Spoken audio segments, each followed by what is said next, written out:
Desde que existe el hombre en todo el mundo, se tiene una creencia de que Dios existe, de que Dios es real.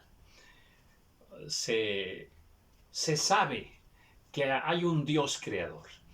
O sea, verdaderamente los hombres de todos los tiempos han creído en Dios, aceptan la existencia de Dios. Pero el error más grande que ha cometido toda la humanidad de todos los tiempos es formarse un concepto equivocado de Dios. El mundo se ha formado una idea equivocada de Dios. Y en esta aseveración, en esta reflexión, estoy involucrando a los hombres de todos los tiempos. Pero también estoy involucrando los pensamientos de todas las razas, de todas las razas. Y lo más delicado que voy a decir es que también, déjame decirlo así, hay una gran culpa de que el mundo tenga un concepto equivocado de Dios. Hay una gran culpa en la iglesia. Sí, en la iglesia. Porque aún desde los púlpitos o predicaciones en cualquier lugar o enseñanzas en libros a través de películas cristianas o no cristianas. O sea, se han dado muchas enseñanzas equivocadas de Dios. Los maestros de la palabra, los encargados de enseñar la verdad de Dios, que forman parte de las iglesias de todo el mundo, dije las iglesias de todo el mundo, muchas veces se enseñan cosas acerca de Dios que no son ciertas. Entonces, vuelvo a confirmar esta aseveración. Uno de los errores más grandes de la humanidad de todos los tiempos es formarse un concepto equivocado de Dios. Y pensar que Dios es de esta manera. Y la Biblia nos dice que no es así. Pensar que, decir, afirmar que Dios es así de esta otra manera. Y luego la Biblia nos dice que no es cierto, que Dios no es así. Y en eso estoy envolviendo a todos los credos, incluso todas las religiones de todos los tiempos. Pero en mucho, sí. La iglesia verdadera, la iglesia que fundó nuestro Señor Jesucristo, y en el tiempo presente y en los tiempos pasados, muchas enseñanzas equivocadas se han dado acerca de Dios. Y eso genera una confusión tremenda y una pérdida de fe tremenda. Cuando ministros de Dios, hombres de Dios, aseguran que Dios hará tal cosa, que Dios que Dios dijo en su palabra esto, y no es verdad, por interpretaciones a veces muy equivocadas, muy erróneas. Entonces, en el video anterior mirábamos de que había que ir a la ley y al testimonio. Sí. No te dejes engañar. La única manera de conocer a Dios es a través de su palabra, nada más. Y cuidado, porque hay muchas enseñanzas que se dan y se acompañan de algún versículo, y el versículo está mal interpretado, está mal trazado. Ese versículo, con ese versículo no se puede enseñar esa falsa enseñanza. Y habría demasiadas, habría demasiadas. Y a medida que avancen los tiempos, la confusión va a ser mucho más grande. Más ahora que ya hay una cantidad enorme de Biblias, ¿verdad? Con pues diferente manera de explicar los originales. Hay muchas versiones ahora, versiones bíblicas, que ya han cambiado en mucho el sentido correcto de la palabra del Señor. Ten cuidado, no te dejes engañar. Vayas a la iglesia que vayas, no te dejes engañar. Y muchas veces el predicador está enseñando algo, y te repito, y se apoya en algunos versículos, pero con esos versículos no podemos enseñar tal cosa. Habría miles. A ver, por favor, fíjate bien. Te lo voy a repetir. Habría miles y miles de ejemplos. ¿Ok? No voy a entrar a eso. Yo creo que más adelante sí entraré en un video exclusivo. ¿Cuál es la enseñanza que yo te quiero dar en este momento? Que no creas nada que no esté fielmente comprobado en la Biblia. Dios es solamente como la Biblia dice que Dios es. Nada más. Así es que no te engañen, que no le agreguen, que no le quiten. Y tú, sé celosa de la palabra del Señor. Nada más puedes creer lo que la Biblia dice para que te formes un concepto correcto de Dios. De ahí nuestra gran responsabilidad, no creer lo que nos enseñe. Mira, Dios no es como dice tu pastor que Dios es. Dios no es como lo vi en una película. Dios no es como aprendí desde pequeño, por decir así, si en el caso mío, en el catecismo, ¿verdad? Dios no es como, como mis padres me dijeron que es. Dios no es como yo, el predicador en turno para ti. O sea, Dios no es como yo te diga que es. Por favor, alerta. Dios no es como lo leí en un libro que es. Dios no es como el hombre se imagina que es. Dios no es como un pensamiento bonito que escuché acerca de Dios. Qué bonito pensamiento. Dios es así. No. Eso es mentira. Dios es como la Biblia dice que es. Y nada más. Y no andes creyendo otra cosa. Si crees otra cosa, cuidado, estás en peligro. Por eso es muy importante, sumamente importante, escudriñar las Escrituras. Y tú, como hija de Dios, como hijo de Dios, hazte de este firme pensamiento. No creas nada acerca de Dios, no creas nada que no puedas comprobar. Y dije que puedas, no que otros lo comprueben por ti. No, compruébalo tú. Compruébalo tú. Que lo que ahí dice así es. Y ahora voy a decir algo extremadamente peligroso. A ver, por favor, escúchame. Por favor, escúchame, ¿sí? Lo que voy a decir ahorita es muy peligroso, pero extremadamente peligroso. Hasta puede ser que por escucharme esto que voy a decir, ya no quieras ver ninguno de mis videos. ¿Ok? Por eso te estoy aclarando. Lo que voy a decir en este momento es extremadamente peligroso, pero te lo explicaré en otros momentos. ¿Ok? Hay cosas que podemos leer en la Biblia acerca de Dios y que no son verdad. O sea, te lo voy a decir de otra manera. Hay cosas que dice la Biblia y que no son verdad. Y tú lo lees y ahí está en la Biblia, pero no es verdad. Depende quién lo está diciendo o en qué sentido lo está diciendo. Porque hay personajes bíblicos, hay personajes que están en la Biblia que dijeron algo acerca de Dios y no era cierto. Entonces, sí está en la Biblia, sí está en la Biblia.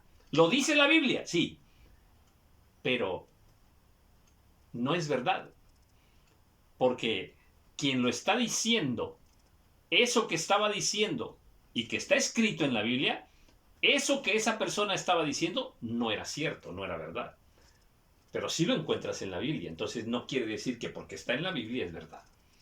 Entonces, te pondría ejemplos, pero no tengo tiempo. Bien, bueno, te dejo con esto así, por favor. Bueno, vamos a continuar aquí en el hermosísimo libro de Isaías. Estoy en el capítulo 9. Voy a leer del versículo 8 en delante.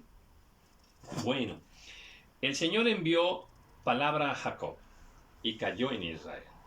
Bueno, una palabra dirigida por el Señor, enviada por el Señor hacia, en este caso, contra su pueblo de Israel. ¿Dios contra su pueblo? ¿Dios hablando enojado contra su pueblo? Sí, ahí tienes un punto, ¿verdad? ¿Dios puede estar enojado contra ti? Sí, claro, claro, muchas veces. Muchas veces Dios se enoja conmigo. Conmigo, se enoja el Señor. Con tu pastor, Dios se enoja con tu pastor. Dios se enoja con la iglesia. Entonces, a ver, y lo sabrá todo el pueblo, Efraín y los moradores de Samaria, que con soberbia y con altivez de corazón dicen. A ver, soberbia y altivez de corazón, dos cosas tremendas, tremendas. Déjeme decirle algo que lo voy a volver a repetir, porque en este tiempo estoy grabando los primeros 5 capítulos del libro de los Hechos. Y a la vez estoy grabando este libro de Isaías. Y hay algo que voy a enseñar en los videos de los Hechos, y ahorita se puede tocar por la soberbia y la altivez. Dice que con soberbia y con altivez de corazón dicen. A ver, ¿ha escuchado usted una expresión que dice, oye, hay un ministerio, el ministerio tal, ahí se da el nombre, es un ministerio de éxito, es un ministerio poderoso de éxito, un ministerio de éxito. Es que ese siervo del Señor, ¿verdad? Tiene un ministerio de éxito. Eso de ministerio de éxito raya en la soberbia.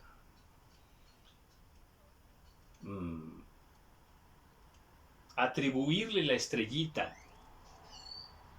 a un ministerio, atribuirle la estrellita a un predicador, a un siervo de Dios,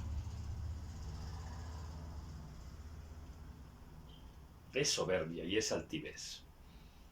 Es darle la gloria al ministerio, es darle la gloria al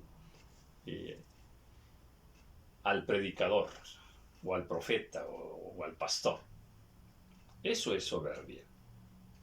No hay ministerios de éxito. Porque, a ver, la efectividad de que las personas se conviertan al Señor no depende del hombre. No depende del hombre. Depende de Dios. Es Dios quien toca los corazones y quien convierte las almas. No es el ministerio. Te lo voy a poner de otra manera. A ver. Jonás fue enviado a predicar, ¿verdad? Y te lo voy a decir de otra manera.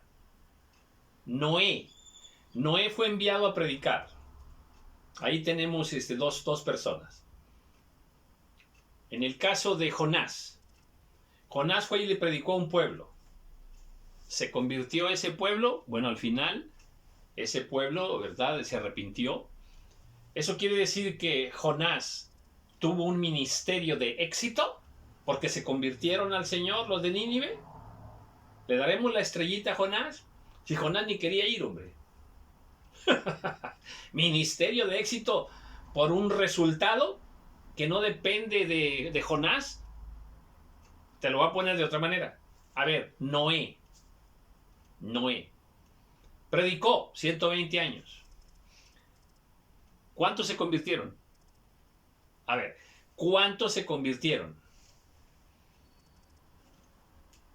¿No vino el diluvio y los mató a todos? Salvó nada más a su propia familia. Nada más. Podemos decir entonces que el ministerio de Noé fue un fracaso. O sea, fracasó Noé. Su ministerio no tuvo éxito. ¿Verdad que cuestionadas así las cosas cambia el enfoque? Bueno, cuidado con la soberbia y la altivez. Bueno, pues aquí había soberbia y altivez. Dice que era tanta la altivez que dijeron, los ladrillos cayeron, pero edificaremos cantería. O sea, a ver, Dios nos castigó y nos tumbó los ladrillos. Ok, no importa Dios. Ahora nuestras casas las vamos a hacer de cantera.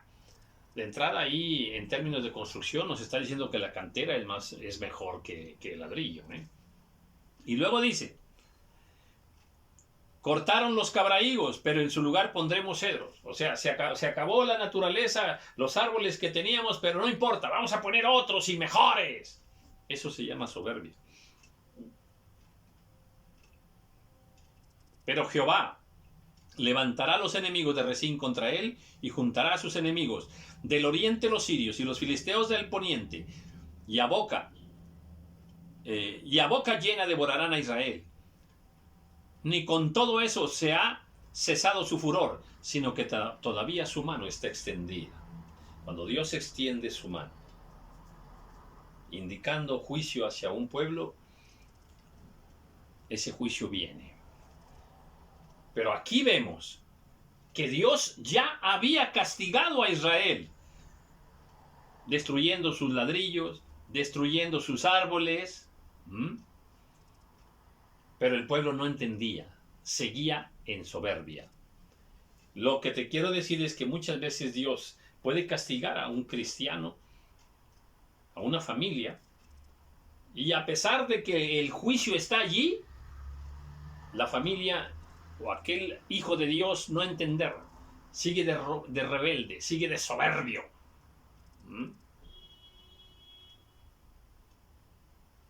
Habría muchos ejemplos de la vida real para fundamentar esta enseñanza. Aquí está, lo vemos aquí, Dios castigando y el pueblo en soberbia. No entendía lo que Dios estaba tratando con él. No entendía. Eso es tremendo, Entonces, Dios mueve a los enemigos para que vengan, déjame decirlo así, por segunda vez contra sus hijos, contra su pueblo. Ay, caray, Dios es así. Pues, ¿qué te dije al principio? Que Dios es como la Biblia dice que Él es. Así es Dios. Aquí lo estamos viendo. Castigó al principio a su pueblo, pero no entendió, siguió de rebelde, rebelándose contra Dios, enfrentándose a Dios. Entonces Dios dice, bueno, auméntale otra vez, más castigo sobre él. Eso, si nos descuidamos espiritualmente y si no entendemos, eso nos puede pasar a nosotros también. Pero el pueblo no se convirtió al que lo castigaba. Mira, aquí está. Versículo 13, el pueblo no se convirtió al que lo castigaba, ni buscó a Jehová de los ejércitos. Ahí está. Cuando las cosas no estén bien, busca al Señor. Busca al Señor. De hecho, Ageo nos lo dice también, ¿verdad? Allí en los primeros versículos del capítulo 1, que si trabajas y tu salario es como si no te hubieran pagado, ¿verdad? Comes y como si no te hubieras saciado. Dice, algo pasa. Algo pasa. Por algo no te está funcionando bien tu vida. O sea, alto, detente. Busca el rostro de Jehová. Pregúntale al Señor qué está pasando. Pero el pueblo no se convirtió. Y Jehová cortará de Israel cabeza y cola, rama y caña, en un mismo día. Bueno, el Señor está muy enojado ya, ¿eh? Ya muy enojado. Porque no entendió. Porque no entendemos. Entonces dice, cortará cabeza y cola.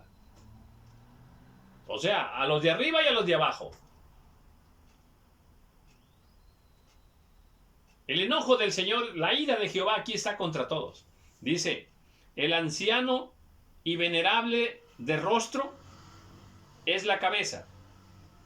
El profeta que enseña mentira es la cola. Ay, Dios mío. Aquí está. Los ancianos, los profetas, porque los gobernadores de este pueblo son engañadores y sus gobernadores y sus gobernados, se pierden. Dios. Wow. Cuidado con los malos gobiernos.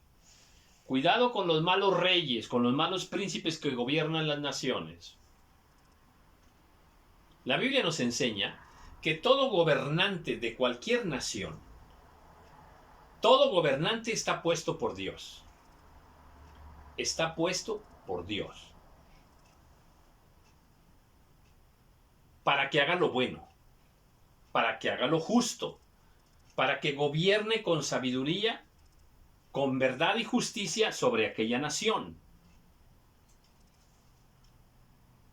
Pero bueno, pues la mayoría de los gobernantes pecan una vez y otra vez y otra vez y otra vez contra el pueblo y contra Dios. O sea, la mayoría de los gobernantes de todo el mundo, de todas las naciones, de todos los pueblos,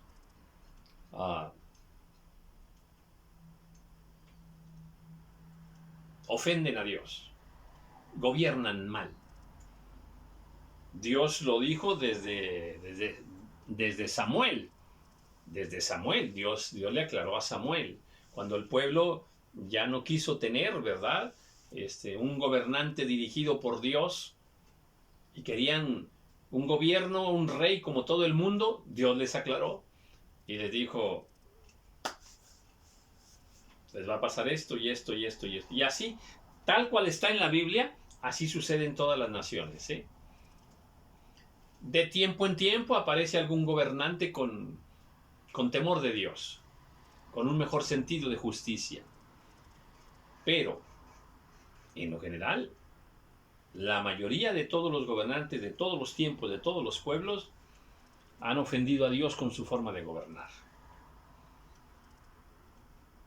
Y aquí dice, refiriéndose al pueblo de Dios, porque en el mundo pues hay presidentes, gobernadores, reyes, pero en el pueblo de Dios pues están los ancianos, los sacerdotes, los profetas, ¿verdad? Por eso dice, el anciano venerable de rostro es la cabeza y el profeta que enseña mentira es la cola.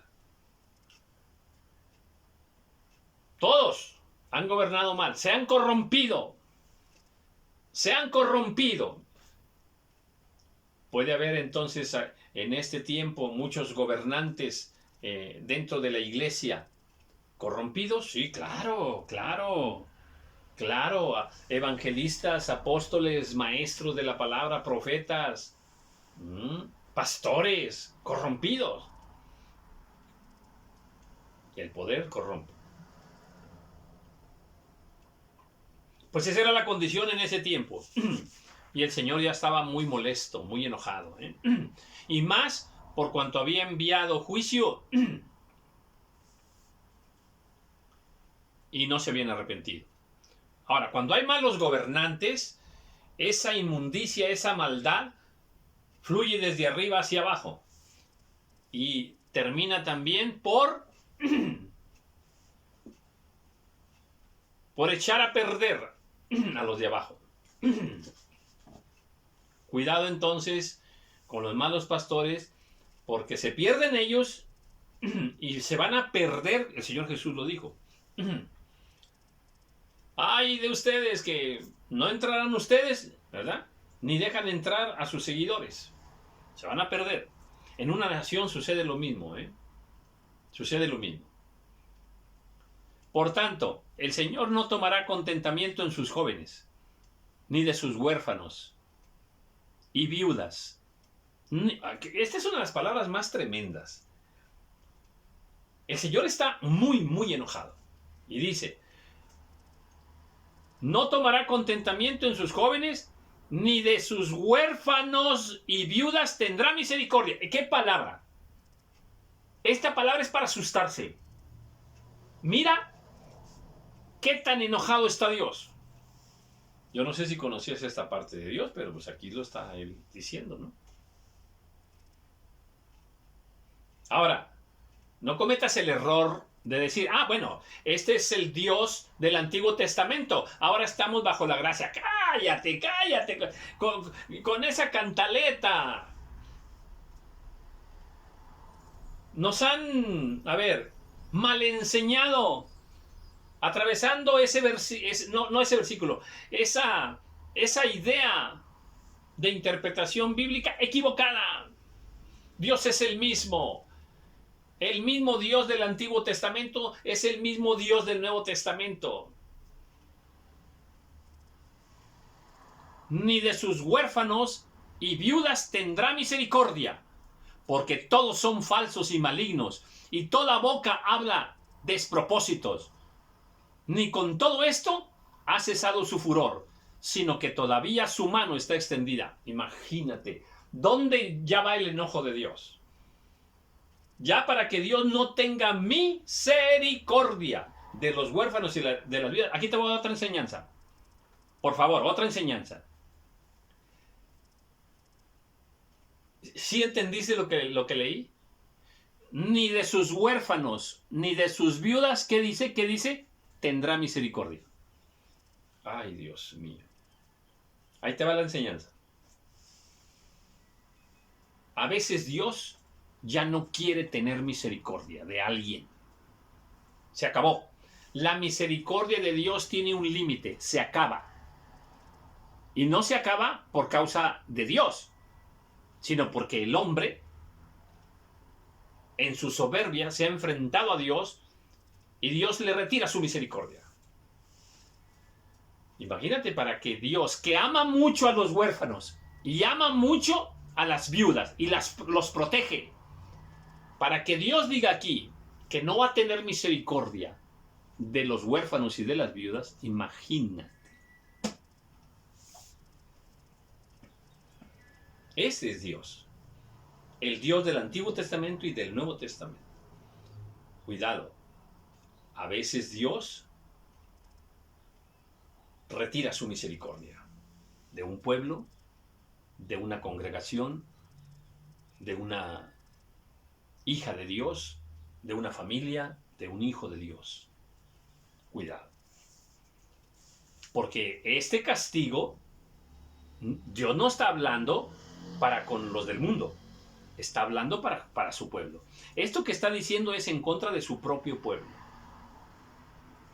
Entonces dice acá, lo bueno es que dice por qué, ¿verdad? ¿Por qué Dios está muy enojado? Dice,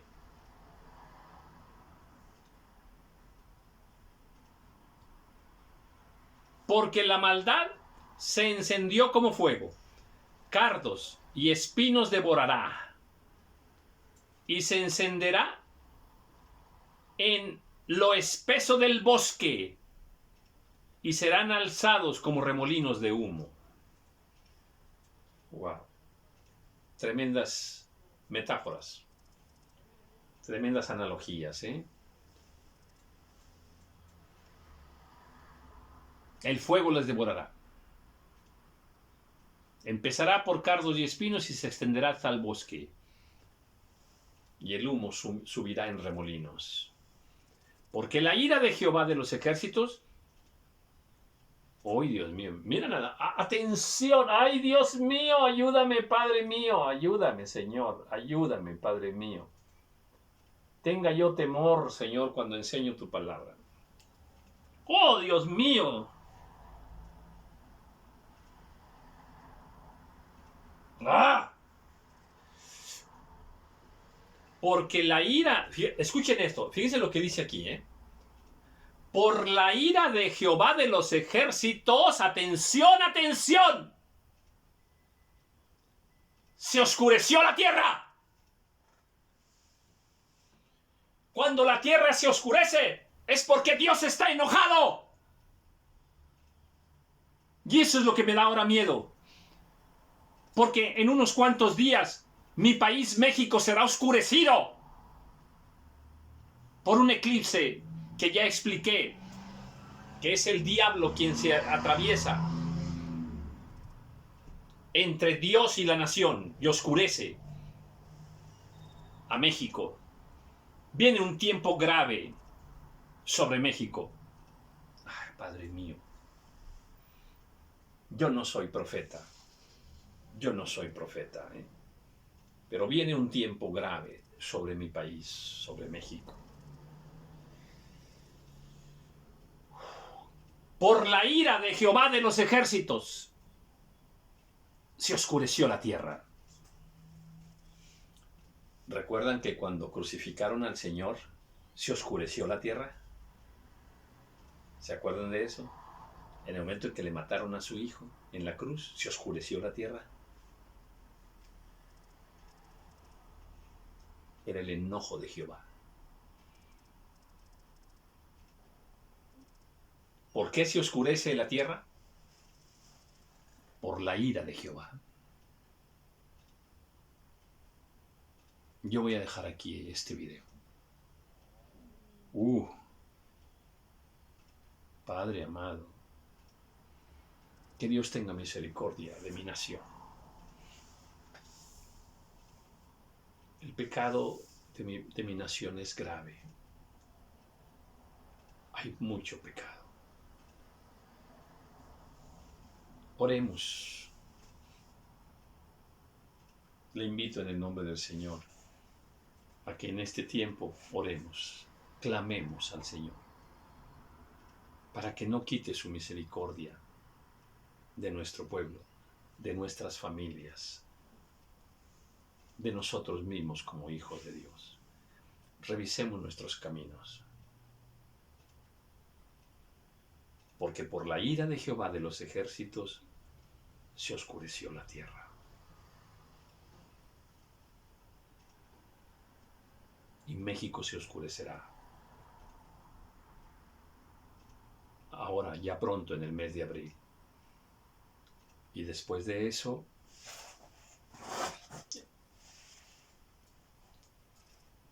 estaremos atentos a la vida de esta nación, en lo natural, en lo espiritual, en lo político, en lo económico. Pero todavía hay tiempo para clamar. Oh, gracias, Señor. Todavía hay tiempo para entrar incluso en ayuno y oración. Pueblo de Dios, pueblo de Dios. Aquí hay un mensaje que tiene que ver con tu vida y con tus hijos y con tu familia.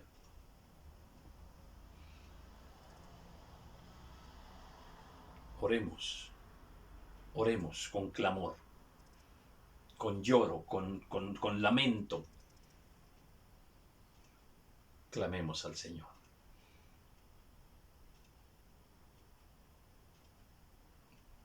Confesemos nuestros pecados delante del Señor. Vayamos ante su trono de gracia para alcanzar misericordia en el oportuno socorro.